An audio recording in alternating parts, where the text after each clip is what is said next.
آپ کو پتہ ہے نبی پاک صلی اللہ تعالیٰ علیہ وسلم کے صحابہ میں حضرت ماعز اسلمی کا نام ملتا ہے، ایک صحابی تھے۔ یہ ایک دن روتے ہوئے بارگاہ رسالت میں آپ صلی اللہ علیہ وسلم میں آئے، کہا آقا مجھ سے گناہ ہو گیا ہے۔ حضور نے فرمایا کیا ہوا؟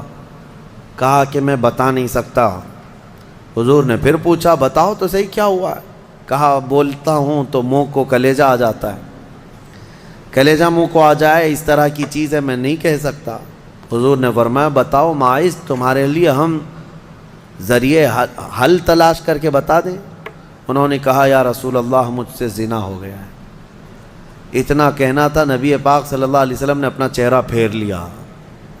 صحابی ہیں حضور کے، خطا ہو گئی میرے آقا لیکن آیا ہوں آپ کے دربار میں۔ جب حضور نے اپنا چہرہ پھیر لیا اب بچا کیا تھا؟ اب وہ رونے گڑ گڑانے لگے، قدموں میں گر گئے، اتنا روتے رہے اتنا روتے رہے۔ اسی کو شاید امام اہل سنت فاضل بریلوی نے ترجمانی میں اشعار میں یوں کہا ہے یا رسول اللہ تجھ سے جو منہ چھپاؤں تو کروں کس کے سامنے، کیا اور کسی سے توقع نظر کی ہے؟ بد ہیں تو آپ کے، بھلے ہیں تو آپ کے، ٹکڑوں پہ یہیں کے پلے ہیں، رخ کدھر کریں؟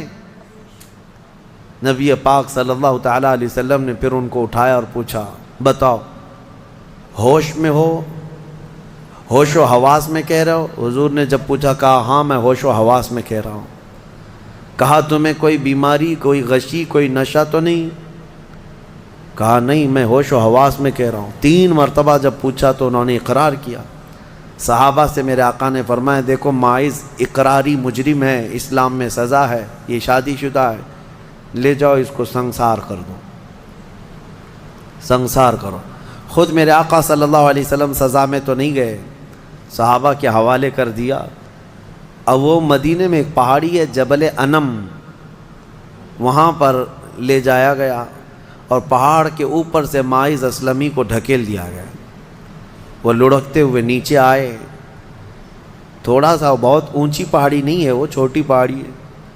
پھر وہاں سے جتنے صحابہ تھے ان سب نے پتھر مارنا شروع کیا اور سب اتنے پتھر برسائے گئے تھے کہ ماعز اسلمی کی روح نکل گئی، انتقال ہو گیا، زخمی حالت میں تھے۔ جب واپس آئے میرے آقا صلی اللہ علیہ وسلم غمگین تھے۔ اس وقت صحابہ سے پوچھ رہے تھے بتاؤ ماعز کے ساتھ کیا کیا تم نے؟ کہا حضور سب ان کو سنسار کر رہے تھے۔ ایک صحابی آگے بڑھ کر کہتے میرے ہاتھ میں اونٹ کی ہڈی تھی، وہ لے کر کے میں نے مارا تو ماعز کی کھوپڑی پر لگ گیا، خون کا فوارہ اچھل کر میرے بدن پہ آیا۔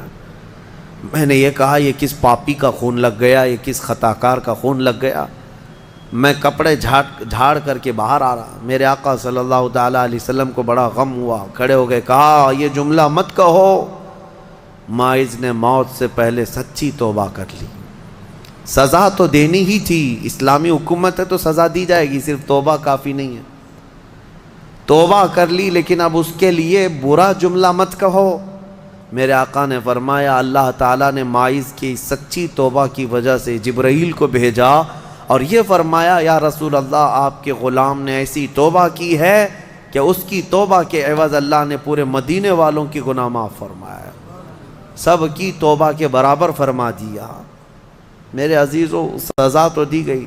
ایک اور صحابی آئے، وہ بھی آئی تھی بارگاہ رسالت میں آپ صلی اللہ علیہ وسلم میں، کہا کہ مجھ سے خطا ہو گئی ہے، حمل بھی تھا۔ حضور نے فرمایا جاؤ بچے کی ولادت کے بعد آؤ۔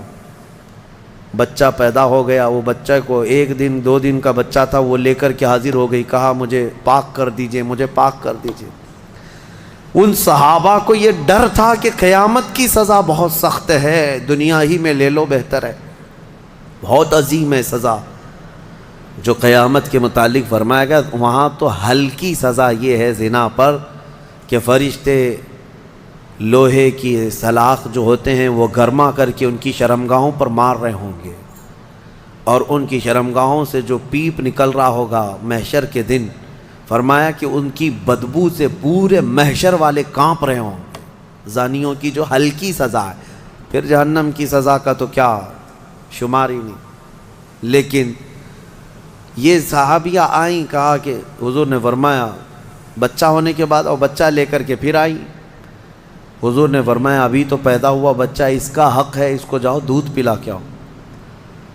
حضور پاک صلی اللہ علیہ وسلم کے پاس سے وہ گئیں، 2 سال تک دودھ پلایا، اور پھر جب بچہ تھوڑا بہت چلنے پھرنے لگ گیا، غلط صحیح کو پہچاننے لگ گیا، تو آئی حضور کی بارگاہ میں، کہا یا رسول اللہ اب میرا بچہ میرے بغیر رہ سکتا ہے، یہ صحیح غلط کو پہچاننے لگ گیا، اب دودھ بھی چھوڑ چکا ہے، مجھے پاک کی کریں۔